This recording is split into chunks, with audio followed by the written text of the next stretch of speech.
Бидний бүтээгдэхүүн хөгжүүлэлтээр ийм баг мөнгө зарчиж тэгээд лаг брэнд ч юм уу зах зээлээс амар өмцөн ашиг талаар болоод тэгээд мөрөөдсөр хүчээр эсвэл шүү дээ. Хизээж биелэхгүй л байна.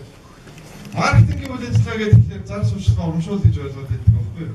Яг үндсэндээ маркетингийн үйл ажиллагааны 70% бүтээгдэхүүн хөгжүүлэлт байдаг нь шүү дээ. Брэнд хөгжүүлэлтээр байдаг байхгүй юу? Тэгээд сайн бүтээгдэхүүнтэй бол тэрийг бол яасан гэж гад баг сурталчилгаагүй ч зарчшуул гэж үздэг шүү дээ. Энэ дээр бол дагсар том одоо ойлголтын зөрөө ингээд явж байгаа. Тэр нь яг төсөл дээрээ сонцох болох. Тэгэхээр нөгөө Монгол улс ч нөгөө экспорт уучлаарай одоо 2010 жилдээ бол мөрөөдөд хэрэггүй сая. Зүгээр одоо ихтэй энэ юм уу сум хэрэгтэй. За тэгээд энэ бол жоохон гамшигтай тоо, энэ бол жоохон гамшигтай тоо.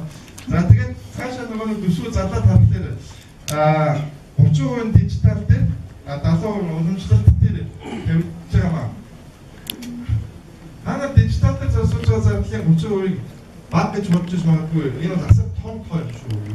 75 тэрбум төгрөгийн 30% гэдэг бол дижитал биш. Нэлээ их ингээ газар авчих байх шүү гэдэг дээр бол тийм компаниуд маань мөнгө зараад гэсэн байна. Гэдгийг бол харагдаж байгаа маа. Тэгэхээр за энийг бол ойлгох тийм. За тэгээд цаашаа харахаар ер нь бол энэ надад уламжлалт дижитал гэдэг нь дотроо ер нь олон нэг нь телевизтэй уламжлалт дээр сошиал дээр дижитал дээр сошиал гэдэг ийм хоёр сургууль байна. Энэ хоёр сургууль. Гол мөнгө зарцуулж байгаа шүү дээ. Тийм. За тэгээд сошиалгаа бид нэр ska жоохон задлаад харахлаа чинь ингэж байгаа юм та 78% Facebook дээр зарцуулт юм байна та. Манай компани. За 6% YouTube дээр зарцуулж байгаа байхгүй юу? Тэр цаашдын чат нөхцөлөөр монголчууд сошиал медиаг яг хэрэгжиж байна гэдэг манай компани жил болгон хийдэг медиа судалгааны үр дүн байхгүй юу? Тэгээ энэ дээр сурлаад компаниуд медиа төлөвлөлт хийдэг байхгүй юу? Юм бол тэгэхээр биднээс харахаар 14% нь YouTube байгаа байхгүй юу? Тэрний үс үг гэхээр одоо эндээс сурлаад 57% нь Facebook байгаа. Тэгэхээр зүгээр ингээд жоо наривчлаад харах юм бол Facebook дээр зардалж байгаа хэвтэлтэй тийм. YouTube энэ дээр бол жоохон баг муу ажиллаад байна. Чин тэнтэй үзэлт юм уу одоо хандлт нь өндөр байна гэдэг ч юм уу ингээд жоохон adjustment хийх юм. Approach хийх юм бол харагдаад байна. Ингээд бас нарийн юмнуудыг ус ингээд харж. Тэгээ манайх нөгөө ийм SEO судалгаа давхар хийдэг болсон нь нөгөө мөнгө зарцуулдаг болон тэр зарцуулаад байгаа юмны үр дүн хүрдэг хоёр талаа ингээд харцаар бас тийм айтар болоод байгаа юм да. За тэгээд ер нь хамгийн өөрөөгөөчтэй 5 сүгийг нэрлэнэ гэхээр сошиал медиаг 70% ийм үнэлгээ өгсөн байна өөрөөгөөчтэй. За ТV сурчлаа 37% өөрөөгөөчтэй гэж үзсэн байна. Тэгэхээр ТV-нээс сошиалыг бол 2 дахин энэ төр үнэлгээ өгч байна гэдэг нь цаанаа юу гэсэн үг вэ гэхээр цаанаа хоёр зүйл хэлж байгаа. Нэгдүгээр үнээр үр дүнтэй байна гэсэн сошиал. Үнээр үр дүнтэй байгаа учраас тэрээс зүгээр нэг сошиал мошлыг айгүй тренди яриад байгаа учраас тэгж байгаа биш. Энэ бол эффективнес өндөр байна гэсэн. Хоёрт нь юу болох ёстой вэ гэхээр зардал хаашаа урсах вэ гэхээр сошиал руу урснаа гэсэн үг шүү дээ.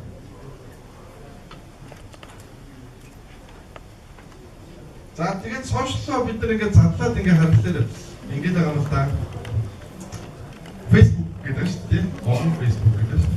Facebook-ийг одоо манай медиа судалгаан дээр монголчууд яаж хэрэгжиж байгааг зөвхөн харъя. 80% ашигладаг гэдэг. Сайн 700 мянгаар хэлж байгаа байхгүй юу? За энэ тоо энэ жил одоо 19 оны төгсгөлд одоо медиа судалгаа угаасаа гараад тухайн жилдээ нөгөө том компаниуд наваад медиа судалгаа хийдэг юм байхгүй юу? Тэгээ яг энэ бол жоохон өсөж гарах ба. Одоо 2.3 сая ч тийм үү ингэж өсөх болов гэж бодож байна. За тэгээд юу болоод байна вэ гэсэн чинь 63% нь ямарваа нэг бараа бүтээгдэхүүн болчихсон дээрээ Facebook дээр хайлт хийдэг гинэ. Google ч Facebook зөв биш үү? За тэгээд тэгснээр хайлт хийгээд шууд чавчдгүй 60% нь Generation Z үеийн Z гэдэг нь одоо 21-с доош гэсэн юм баггүй юу? Бидний сэтгэж одоо маань мэдчүүдээ 80 оноос хойш тэгээд ингээд тэр 21-ээс гэдэг тэр чинь тийм. Тэгээд millennials-ийн 45% нь одоо ингээд ер нь бол 50-аас дээш хувьтай хайлт хийхээс гадна яг авах гэж болохоор нэг ийм юм авах гэсэн энэ юу нь яг хэр байсан бэ гэдэг асуудал үүссэн баггүй юу? Тасаа. Эсвэл одоо TripAdvisor ч гэдэг юм уу одоо тэр томоохон одоо Монгол бүгцийг комчд юм гээд тэн дээр комментүүдийн ревю хийдэг гэсэн. Яг юу гэж бичсэн байна, яадаг болсон байна. Тэгэхээр энэ цаана юу хэлээд байна гэхээр хүмүүсийн аливаа бараа бүтээгдэхүүний хурдан авдаг шийдвэр гаргалтын процесс өөрчлөгдсөн байна гэсэн. Маш төвөгтэй нарийн процесс болсон байна. Айгүй гэж судалдаг, харддаг, бусдаас асуудаг. Бусдаас асуумаар Facebook-ийн нэг наад шаа яасан гэж хэлчихвэл яг дуусаа. Чиний тэр амар том компани сурчлага байсан чамаагүй Facebook-ийнхаа найзтай илүү. Үнэн үү? За тэгвэл одоо жоохон маркетинг хийдэг арга өөрчлөлт хэрэгтэй гэсэн. За эндээс ямар өөрчлөлт гарч ирэх вэ гэхээр айда гэдэг загвараар бид нэр одоо заалгаж өссөн юм а маркетингийн хичээл сууж ирсэн хүмүүс айда загварыг мэднэ тийм. Awareness буюу одоо амар сурчлаа гэж таниул мөнгөөр нүдээ тэгээд хүмүүсийн хандлагыг өөрлөгөө тат тэгээд хурдан авалт хийлэг тэгээд дахиад хурдан авалт хийлэг. Энэ загвараас нь баггүй. Тэгэхээр чи энэ загвар одоо ажиллах болж байгаа байхгүй саяны одоо энэ бүх өөрчлөлтийн дүнд бол бүх юм өөрчлөгдөж шүү дээ. Тэгэхээр энэ загвар чинь ажиллахгүй гэсэн. Тэгэхээр өөрөөр хэлбэл та бүгдийн эцэг журмшил одоо бүгд хийж байгаа бүх маркетингийн ажил чинь үр дүнгүй гэсэн. Яг л загварч ажиллаад. Тэгэхээр загвараа яаж гэсэн үг? Өөрчлөлт хийж босоо гэсэн. Тэгвгээр мөнгөчл зүгээр л хийх юм хоосон гэжээ гэсэн.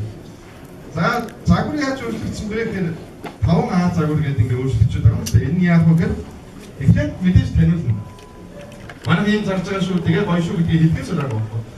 Тэгчээд нөгөө нөхдүүд чинь одоо дараагийн шатнд яах вэ? Анхаарал татсан хүмүүс чинь сошиал дээр одоо Google тэрнэ шүү дээ. Тэнгүүд баахан тэрний талаар контентууд гарч ирэх хэрэгтэй тийм. Энэ юм нэрээ гоё байсан шүү. Энэ юм ингээ хэрэглэх нь яагаад гоё вэ гэхээр одоо эн чин таны гидсний нөөхийн давхаргыг одоо ингээд алга болгох юм аа тэгээд юм хэлсэн тийм. Аюу контентууд өгсөн байхгүй юу? Тэнгүүд нөгөө хүмүүс чинь унших нь шүү дээ тэр чинь тийм. Ингээ хэрэглэсэн юм байна гэж тийм. Дараа нь яах нь ask хийх нь шүү дээ. Ask хийх нь.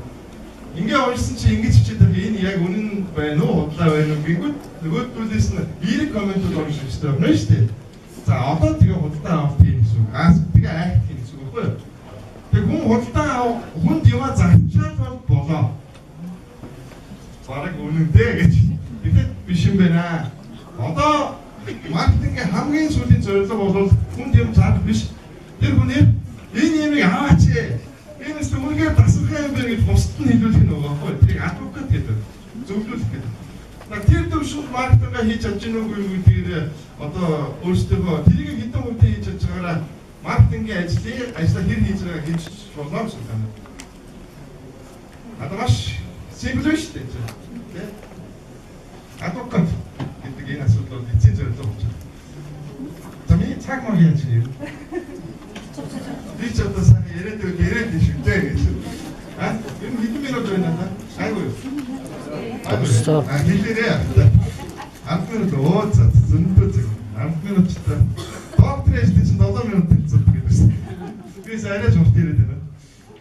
За 2019 оны маркетингийн трендүүдийг ярьсан байна. Миний усанд байна. Уснаас ч өгөөч.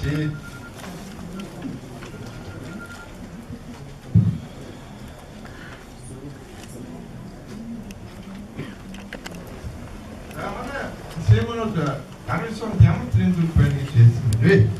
Тэндээс нь жоохон суралцсан хөтөлбөрөө. За нэгдүгээр дижитал маркетинг бол 19 оны тренд байна гэж үзсэн байна. Дижитал маркетинг дотор мэдээж сошиал медиатай холбоотой төлөвлөлт, сошиал медиа дээр одоо контент хэрхэн байршуулах вэ? Placement тийм. Бүтээгдэхүүний placement болон зан сурталчилгааны placement одоо хэрхэн яаж хөндлөх вэ гэдэг асуудлууд илүү нууцтай яригдана. За маркетингийн автоматжуулалт. Одоо өөрөөр хэлбэл нөгөө нэг CRM, chatbot, call pro гэдэг одоо энэ заавал хүн хийгээд байх шаардлагагүй болсон байна л да. Маш олон үйлдэл. Тэгээд яг одоогийн chatbot болно. Басч болно шүү гэж. За тэгээд artificial intelligence AR гэдэг ингээд ер нь бол сонирхож гэж чинь VR энэ төр асар их боломж олгож байгаа юм шүү дээ. одоо Италийн Сан Маркогийн талбай дээр Цугатын талбайгаас очиж болно гэсэн үг шүү дээ, тийм ээ. Тэгэхээр Сан Маркогийн талбай руу явах аяллыг зүгээр нэг брошюр харуулад биш, ингээд яг Сан Маркогийн талбайгийн гол зогсоод тэгээд намхан далайн тэр гоё тод хөх тэгсийг харуулад тийм шуургын өрөвдүүлээд тийм ингээд аюу амархан сэлсэж шүү дээ, тийм. Бас Сан Маркогийн талбайгаас Хүсгэлийн тайг руу хүмүүсийг явуулж болно гэсэн үг шүү дээ. Тэгэхээр яг тэр болоод орчинд виртуалын ойч болцоотой болчихж байгаа учраас дамжуулалт хийж болдог учраас энэ мэдлэгийн маркетингийн боломжууд бас их байгаа. Одоо барилгын энэ төр энийг одоо хамгийн түрүүнд ашиглаж эхлэх баг. Уулын аманд нэг барьчаад тэнцээ манай гоё юу байгаа гэдэг очиод үзээрэй гэж. Энэ хэдэн өөр очиж үзгүй тийм. Зэрэг Шангрила Молын бол тавьчаад VR харуулаад ингэж харагдсан. Контест яг удаа таригчлаа. Ингээд явуулж байгаа байхгүй. Тэгээ энэ технологиудыг ашиглах хэрэгтэй гэж үзсэн байна. За контент маркетинг бол одоо мэдээж бас явуулсан. Тэр контентийг асар их одоо контент маркетинг гоё видеоноос гадна бас их олон юм яригдсан шүү дээ. Одоо тухайн тэр контентын чинь текстэн контентээр яг уу гэдэг ингээд тэгдэж нөгөө нэг хайштай дотор гарч ирсэн. Тэгээ илүү нэг жоохон ирэх чинь боловсруулах чиглэл юм. Тийм одоо маркетинг ажлууд тренд болж байна. За эмоционал байх хэрэгтэй гэдэг. Яа эмоционал байх хэрэгтэй гэхээр эмоционал биш үйл хүн шийдэхгүй байхгүй юу? Хүний натур нь өөрийг нь уур муур хөрвүүлсэн. Энэ мөн хартаа өөрийг хартаа шээ. Тийм байхгүй нейтралны юм бол хэзээ шийдэхгүй. Тийм учраас аливаа сошиал маркетингийн контент эмоционал байхгүй болчихгүй. Эмоционал юм оруулж ирж ш нөгөө шийдэх гэсэн үг шүү дээ. Тэгэхээр энэ жижиг дунд бизнес хийж байгаа хүмүүс бол уулын сошиал идэх гоё боломж шүү дээ. Зөв ашиглаад юм бол тийм. За нөгөө distribution cost байхгүй байхгүй. Цацалтын байхгүй. Тийм учраас контентээр тэрийг хэрхэн илүү гоё ямар кампайн нэг үйл дээр таньхаа цагаа ажиллах хэрэгтэй гэсэн. Тэн дээр илүү цаг аваад цацалт мацалтан дээр баг цаг авах хэрэгтэй гэсэн. Болчгүй хүмүүс өөрсдөө хоорондоо яриад явчаад юм хийх хэрэгтэй байна үү. За тэгээд нийгмийн маркетинг гэдэг нь дараагийн тренд бол зөвхөн арилжааны маягийн за одоо манай тийм гоё шүү даг шүү би ч авч байгаа багийн шүү гэдээ яриад дээр одоо таны зарагны зөвхөн уучтараа байна. За харин танд байгаа нийгмийн асуудлыг миний нийгмийн ч юм уу хүмүүн дээр байгаа асуудлыг миний бараа ингэж шийднэ гэдэг нэг үг гаргаад нийгмийн асуудлыг юм зогсоолцоо гэж ингэж явах бол тэр бол одоо нийгэм өөртөө хамаатай юм дээр хэлбэг протокол хөрсөн гэсэн үг байхгүй. Энэ бол илүү дандаа сошиал руу хандсан тренд гэж ойлгож байна. За мэдээж клуб байр орчны асуудал нийгмийн асуудлаас хүрээлээд одоо хүнд асуудал болчихж шүү дээ. Бид нар ч баг оршгүй сошиал хэрэгжиж учраас заашгүй маркетинг бараа бүтээгдэхүүнийг бол эко байх тэр байгаль дэвтэр байх талын юм бол одооноос бодж эхэлж байна. За нөлөөллийн маркетинг бол гэхдээ одоо Facebook-ээс илүү Instagram дээр илүү явуулж байна. Бид залуучуудын маань 70% Instagram-ыг илүү хэрэгж байна. Тэгээ залуучуудын хандсан юм бол Facebook дээрээс илүү Instagram дээр явуул зүгээр байж гэх юм. Ийм асуудал байгаа. За тэгээд яг хоо ганц нэг видео үзчихлээ. Яг хоо ингээд ийм маркетинг хийх хэрэгтэй гэсэн ингээд ойлгохгүй шүү дээ. Ийм ганц нэг хийсэн ажлыг жишээ авч үзлээ зүгээр тийм. За энэ бол өнгөрсөн жилийн Канны зарчлагын наадам титаниум шагналыг авсан. Шифон гэдэг State Global Advisory гэдэг хөрөнгө оруулалтын сангийн өөрсдөндөө одоо тийм хөрөнгө босгох зорилготой хийсэн компани ч байхгүй юу? Энэ Шифон гэдэг санаа нь ямар зорилготой фонд вэ? Зөвхөн эмэгтэй удирдлагатай эсвэл удирдлагчид нь эмэгтэйчүүдийн фонд амгаа угаад тийм бизнест хөрөнгө оруулнаа гэсэн зорилготой байгуулагдсан фонд байна. Гоё юм байна. Тэгээд энэ Шифонд чинь бүр тэргээр зогсохгүй бүр бодоо болсон байхгүй юу? Энэ яасан бэ гэхэд ер нь эмэгтэй удирдлага баланстай байж тухайн баланстай байгууллагын байгууллагуудын амжилт илүү өндөр байна гэдэг судалгаа хийсэн. Тийм учраас энэ шийдвэр гаргасан. Тэгээ яасан бэ гэхээр одоо энэ юм олон нийтэд энэ фондо хөрөхийн тулд Wall Street-ийн нэг бэлэг тэмдэг амар том бухны өөдөөс нь харуулад энэ зориг токен гэдэг хөшөөг боловсгосон.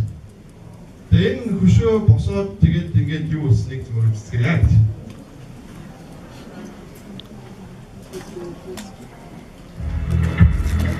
And the problem is this: women are not making it to the top of any profession anywhere in the world.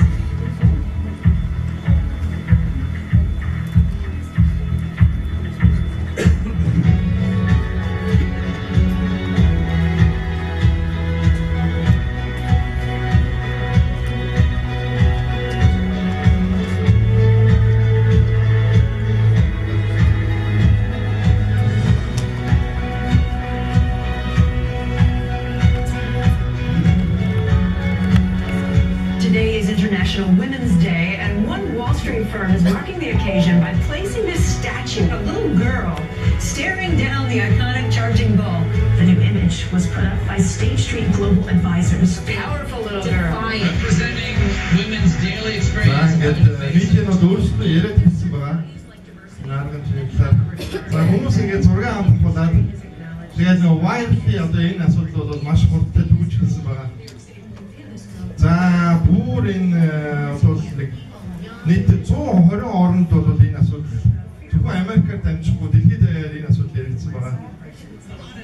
As she's become a social media phenomenon, Fearless Girl has also become a broader symbol of female empowerment. Энэ хөшөөг бол ингээд зөвшөөрлөгөө барьчаад тэгээд 2 сая хүн энийг өмчлүүлээч гэсний дагуу одоо Нью-Йоркийн одоо мэр ирээд за энийг бол одоо 2 жил байдлыг зөвшөөрлөө гэж хэлсэн. Тэгээд 4.6 тэрбум хүнд хүрсэн байгаа. Тэгээд энэ хөрөнгө оруулалтын сангийн одоо тэр хөрөнгийн хэмжээ бол одоо нийтдээ 384% өссөн. Ганцхан хөшөө.